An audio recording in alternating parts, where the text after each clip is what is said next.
अगर तुम अपने जीवन से निराश हो और पूरी तरह हिम्मत हार चुके हो, तुम्हें हमेशा यह डर लगा रहता है तुम अपने जीवन में कुछ नहीं कर पाओगे, तुम्हें लगता है कि भगवान ने सारी मुसीबतें और दुख तुम्हारे ही नसीब में डाल दिए हैं, तो यह कहानी तुम्हारे लिए ही है। कुछ ऐसा ही एक खरगोशों के झुंड को भी लगता था।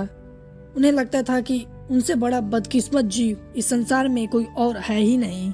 वह भी अपने जीवन से पूरी तरह निराश हो चुके थे। उनके अंदर जीने की इच्छा तक नहीं बची थी। हालात ऐसे हो चुके थे कि उन्हें जिंदगी से ज़्यादा मौत आसान लगने लगी थी। लेकिन तभी एक घटना घटी जिसने उनके नज़रिए को पूरी तरह बदल कर रख दिया। उनके अंदर एक नई उम्मीद, एक नया जोश जाग उठा।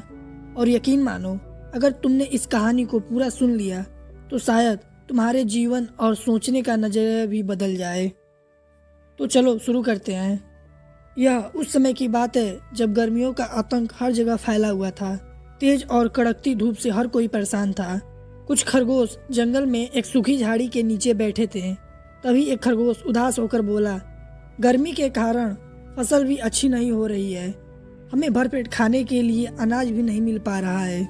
ऊपर से सुबह और शाम को गांव से बाहर घूमने आने वाले लोगों के साथ आने वाले कुत्ते हमें बहुत तंग करते हैं। मैदान की झाड़ियाँ सूख चुकी हैं। कुत्तों से बचने के लिए अब छिपने के लिए जगह भी नहीं मिलती। हमसे तो जिंदगी ही अब बोझ लगने लगी है। दूसरे खरगोश ने कहा, ब्रह्मा जी ने हमारी जाति के साथ बहुत अन्याय किया है। उन्होंने हमें ना तो हिरन जैसी तेज टांगे दी और ना ही बिल्ली जैसे नुकीले पंजे।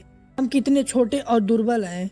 हमारे पास कोई शक्ति नहीं है। शत्रु आते हैं और हमें हमेशा भागना पड़ता है, जैसे सारी सृष्टि की मुसीबत सिर्फ हमारे ही हिस्से में आ गिरी हो। तीसरे खरगोश ने दुखी स्वर में कहा, अब और नहीं सहा जाता।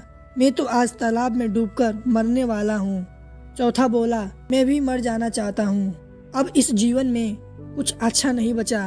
मैं अभी तालाब की ओर जा रहा हूँ। बाकी खरगोश ने कहा, हम सब तुम्हारे साथ चलेंगे। हम सब ने साथ जिया है तो साथ ही मरेंगे। तब खरगोश तालाब की ओर चल पड़े। जब वो तालाब के पास पहुँचे तो उन्होंने देखा कि किनारे पर बहुत से मेंढक बैठे थे। जैसे ही मेंढकों को खरगोश के कदमों की आहट मिली, वह डरकर छप छप करते हुए पानी में कूद गए। यह देखकर खरगोश रुक गए। एक खरगोश बोला, भाइयों, अब हमें मरने की कोई आवश्यकता नहीं। जब इस ब्रह्मांड की रचना में हमसे भी छोटे और हमसे भी डरपोक जीव जैसे ये मेंढक अब भी जी रहे हैं, तो हम क्यों हार माने। उसकी बात सुनकर सभी खरगोश ने आत्महत्या का विचार छोड़ दिया और वापस लौट गए। दोस्तों, जब भी तुम्हारे जीवन में विपत्ति आए और तुम घबरा जाओ तो अपने चारों ओर नज़र डालो। संसार में ऐसे बहुत से लोग मिलेंगे जो तुमसे भी ज़्यादा दुखी, बीमार, गरीब और संकट से घिरे हुए हैं। फिर भी वे हार नहीं मानते। तो तुम क्यों हार मानते हो? तुम उनकी तुलना में कितने अच्छे हाल में हो।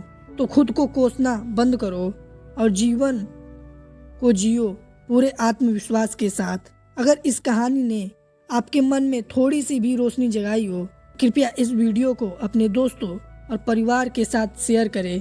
ऐसी और कहानियों के लिए हमारे चैनल को सब्सक्राइब करें। अगर आप कुछ सुझाव देना चाहते हैं या अपनी बात कहना चाहते हैं तो नीचे कमेंट जरूर करें।